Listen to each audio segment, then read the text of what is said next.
Madhya Pradesh board कक्षा 12वीं वाले सभी बच्चों का यहाँ पर अब गणित विषय का पेपर होने जा रहा है। आपने देखा कि हमने अभी तक जितने भी आपके पेपर हुए हैं, यानी कि 4 से 5 पेपर जितने भी हुए हैं, 100% में से मैं ये नहीं कहूँगा कि 100% ही पेपर आया। प्यारे विद्यार्थियों, 95% तो पेपर देखने को मिला। क्यों ना आप गणित विषय के पेपर को भी एक बार देख जरूर लो, एक बार विश्वास जरूर कर लो। प्यारे बच्चों, विश्वास के साथ इस वीडियो को जरूर आप पूरा देख कर जाएँ। मेरा वादा है कि इसमें से आपको परीक्षा में प्रश्न दिए जाएंगे और 100% माय डियर फ्रेंड्स, मेरे सभी भैया बहनों को मैं कहना चाहूँगा कि इसमें से प्रश्न परीक्षा में आ रहे हैं, छाप लो, याद करके जाना। और सभी बच्चों से मेरा वादा है कि पेपर आपका यहाँ से आएगा और क्वेश्चन आपके यहाँ से बाहर नहीं जाएंगे। पूरा का पूरा विश्वास के साथ एक बार पेपर को जरूर देख कर जाना। कुछ भी मत करना, वीडियो को भी लाइक मत करो, चैनल को सब्सक्राइब, पर एक बार पूरा देख तो सकते हो ना। आकर जब परीक्षा हो जाए ना 12 बजे, तो आकर जरूर इस चैनल को सर्च करना और सर्च करने के बाद आंसर शीट भी बताऊंगा और आप मुझे बताना कि हाँ सर, आपने जो हमें क्वेश्चन बताए थे उनमें से ही प्रश्न आए हैं। ठीक है, बढ़ेंगे हमारे क्वेश्चन की ओर। पूरा पेपर एक बार विश्वास के साथ ध्यान से देखें और अच्छे से याद आप करें। क्वेश्चन आप देख सकते हैं आपकी स्क्रीन के सामने। माय डियर फ्रेंड्स, जिन प्रश्नों के बारे में मैं आपसे कह रहा हूं कि क्वेश्चन कहां से आएंगे, वो क्वेश्चन यहां पर आपकी स्क्रीन के सामने हैं। सही विकल्प चुनकर लिखे में प्यारे विद्यार्थियों, क्वेश्चन आपसे पूछा जाएगा। रेखीय प्रोग्रामन समस्या के उद्देश्य फलन में चर होते हैं। तो यहाँ पर आपसे क्या पूछा है? चर पूछा है। तो इसमें आपको ध्यान रखकर जाना है, शून्य या धनात्मक चर होते हैं। तो इसमें आपको शून्य और धनात्मक याद करना है। शून्य और धनात्मक हमारा सही आंसर हो जाएगा। प्रतिबंधों x-2y इनइक्वालिटी 6 x+2y। तो यहाँ पर अंतर्गत फलन जो महत्तम मान दिया गया है इन समीकरणों का, तो समीकरणों का मान जो होगा 18 होगा। इसमें d लिखना है तो इसमें आपको c लिख कर आना है। एक सिक्का 4 बार उछाला गया, यानी कोई भी एक सिक्का होता है जिसे हम 4 बार उछालते हैं, कम से कम एक शीर्ष आने की प्रायिकता बताओ। तो एक शीर्ष आने की जो प्रायिकता है, तो थर्ड में आपको बताना है 15/16। तो ये आप यहाँ पर करेक्ट याद करके जाएंगे। प्यारे विद्यार्थियों, ये रहा आपका अगला क्वेश्चन जो परीक्षा में दिया जाएगा। ए के सत्य बोलने की प्रायिकता 4/5 है तथा बी के सत्य बोलने की प्रायिकता 3/4 है। एक ही तथ्य के पूछने पर उनके एक दूसरे के विरोधी उत्तर देने की प्रायिकता क्या होगी? तो फोर्थ में प्रायिकता क्या हो जाएगी? 7/20।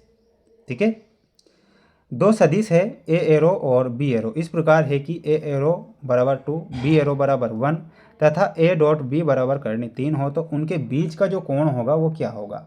बीच का कोण हो जाएगा π/6। अगला क्वेश्चन दिया गया है आपकी स्क्रीन के सामने। एक बार प्रश्नों को याद करके जाना है। अक्षों से 2, 3, -4 के अंतःखंड काटने वाले समतल का समीकरण क्या होगा? तो समीकरण हो जाएगा ऑप्शन नंबर सी। तो ध्यान रख लीजिएगा, एक ही बार में याद कर लीजिएगा, ताकि आप क्या करेंगे, अच्छे नंबर प्राप्त कर सकेंगे इस वीडियो के माध्यम से। और मैं कह रहा हूँ कि प्यारे बच्चों, पेपर आएगा और डेफिनेटली आपको परीक्षा में देखने को यहाँ से प्रश्न मिल जाएंगे। रिक्त स्थान में देखिएगा, यदि f अनुपात r बराबर r तथा f(x) बराबर x² - 3x+2 से परिभाषित है, तब f ब्रैकेट f(x) का जो मान होता है वह क्या होगा? तो मान क्या हो जाएगा? लिख लो, छाप लो, x⁴ - 6x3 plus 10x⁻² - 3x, 10⁻1 1 plus 10⁻2 और प्लस 10⁻1 3।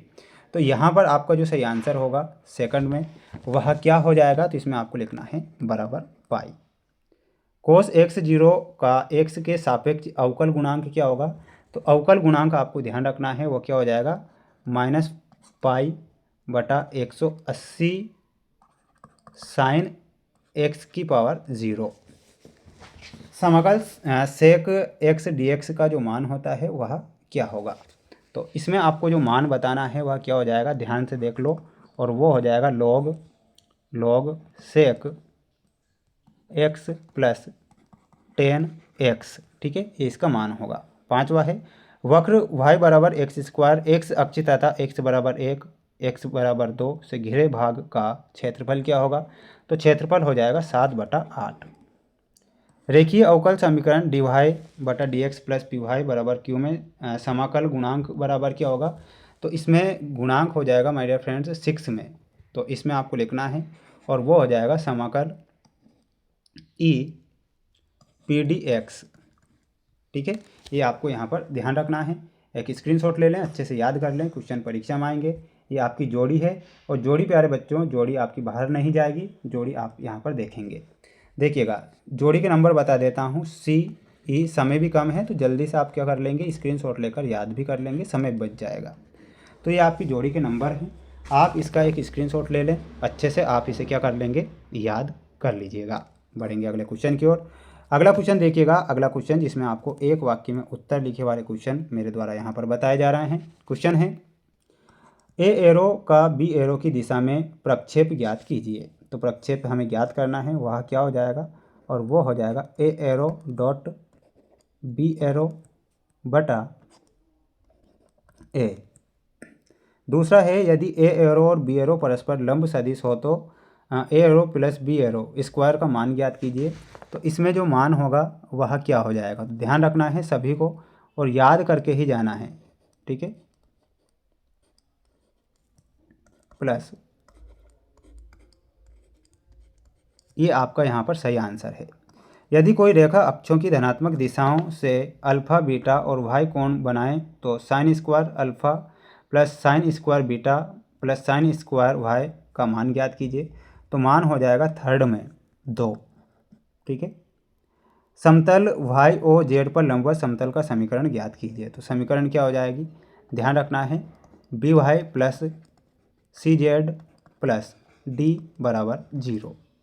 पांचवा क्वेश्चन है, यहाँ पर दिया गया है ए बराबर x plus 3 minus 3x minus 2x बराबर 8 हो तो x का मान ज्ञात कीजिए।